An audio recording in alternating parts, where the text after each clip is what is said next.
먼저 휠체어를 타는 연습을 굉장히 열심히 했었어요. 팔에 힘을 기르려고 또 뭐 팔굽혀펴기 같은 운동들 굉장히 많이 했었죠. 한 200개씩 그 정도는 거뜬하게 할 수 있거든요. 네. 다 그렇게 하지 않나요? 네.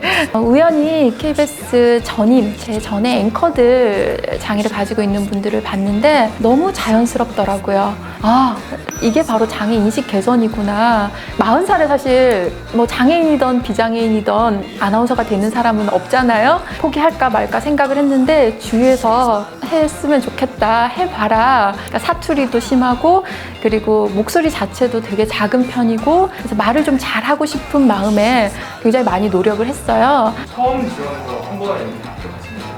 네. 저 8시에 출근하거든요. 아무도 안 계세요. 근데 그때 그 평온한 분위기 속에 그 신문 읽고 그 뉴스 기사들 듣고 이런 것들 보는 게 저 너무 행복해요.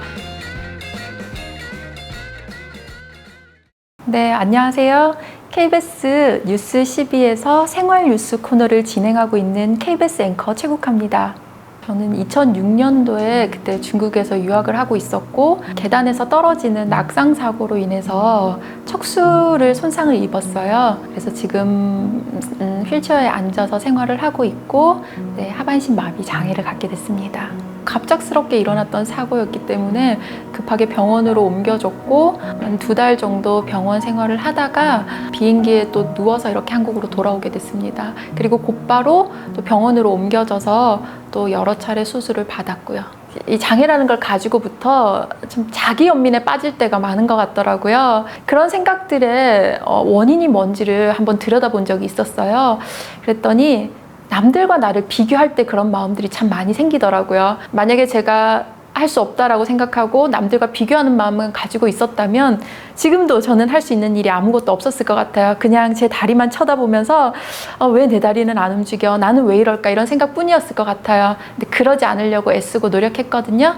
그 국립재활원에 머무를 당시에 제 주치의 선생님께서 교육 사업을 새롭게 시작한다라고 말씀을 주셨고 이전에 학교라든지 뭐 어린이집 유치원에서 근무했던 경험이 있어서 같이 좀 활용이 되면 좋겠다라는 그런 이제 제의를 해주셨어요. 사실 그때까지만 해도 제가 장애에 대해서 잘 알지를 못했어요. 근데 강사 활동을 하면서 내가 장애에 대해서 참 무지했었구나. 그리고 나를 힘들게 했던 것이 내 신체적인 변화도 있었겠지만 내가 장애에 대해서 잘 몰랐기 때문에 무지했기 때문에 이렇게 어려움이 있었겠구나라는 그런 생각이 있어서 많이 공부하고 또 배우게 되었고 이 활동을 열심히 그래서 하게 되었습니다. 그럼 강사로 계속 활동을 하시다가 뉴스 진행자가 되고 싶다고 결심을 하게 된 계기가 있었을까요?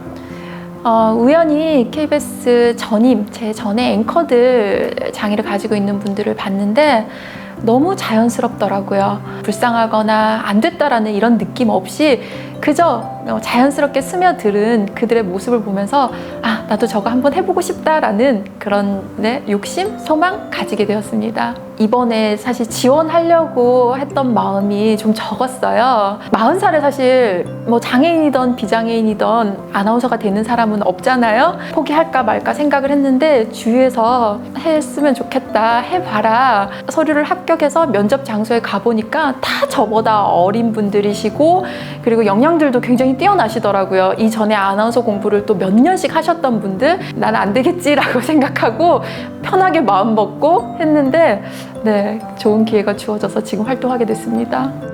안녕하십니까. 오늘부터 생활 뉴스 코너를 진행하게 된 앵커 최국화입니다. 앞으로 생활 뉴스뿐 아니라 장애인의 시선으로 바라본 사회 이슈들을 전해드리는데 최선을 다하겠습니다. 부족하더라도 많은 관심과 격려 부탁드립니다.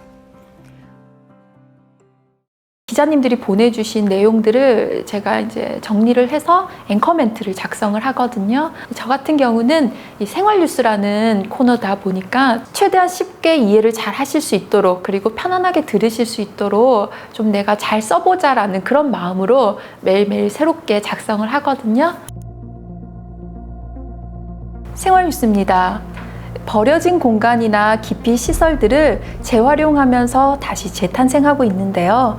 이런 공간들이 주민들의 민원 해소에도 도움이 되고 주민들의 생활의 복지를 넓혀주는 그런 좋은 역할을 하고 있다고 합니다. 김민혁 기자가 보도합니다. 아니, 제가 못 외워갖고 죄송해요. 너무 잘하시네요. 아니에요. 제가 지금 입에서 나온 대로 그냥 지어낸 얘기거든요. 네. 가장 그래도 기억에 남는다라고 하면 패럴림픽 소식을 제가 우리나라 최초로 9시 뉴스를 통해서 직접 전해드린 앵커로 남게 되었어요. 이 9시 뉴스라는 게 많은 아나운서들에게도 꿈의 무대고 많은 분들이 제일 사랑해주시는 뉴스다 보니까 근데 그 패럴림픽 소식을 직접 전하게 되어서 너무너무 행복했었고 제가 저희 출전 선수 모든 팀 전원을 다 인터뷰를 하러 강원도를 직접 갔었거든요. 그래서 가장 기억에 남았던 순간이 아닐까 싶습니다. 제가 맨 처음에 이제 뉴스한 지 얼마 안 됐을 때, 한 달도 안 됐을 때 갑자기 이제 모니터가 기자 리포트 내용으로 돌아가야 되는데 안 돌아간 거예요. 저를 비추고 있는 거예요. 당황해서 어떻게 할 바를 모르겠더라고요. 근데 거기서 막 어떻게 해야 돼요? 당황한 티를 내면 그건 정말 방송 사고거든요. 그때 이렇게 눈만 깜빡깜빡 하면서 이렇게 기다리고 있었어요. 그러니까 다행이라고 잘했다고 그렇게 하는 게 제일 방송 사고 안 내는 거라고 이렇게 얘기를 해주셔서 그때 좀 처음에 세게 한 방 맞은 느낌? 네, 조금 단련이 됐다 그래야 되나? 네. 저는 원래 직업이 강의를 하는 강사였었어요.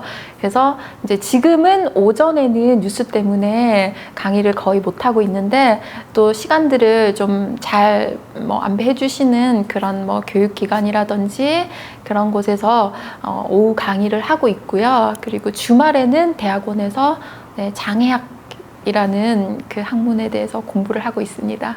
장애 학문이 있어요? 네. 제가 지금 대구에 있는 대구대학교를 주말마다 가고 있거든요. 다녀보니 정말 좋은 학문이구나.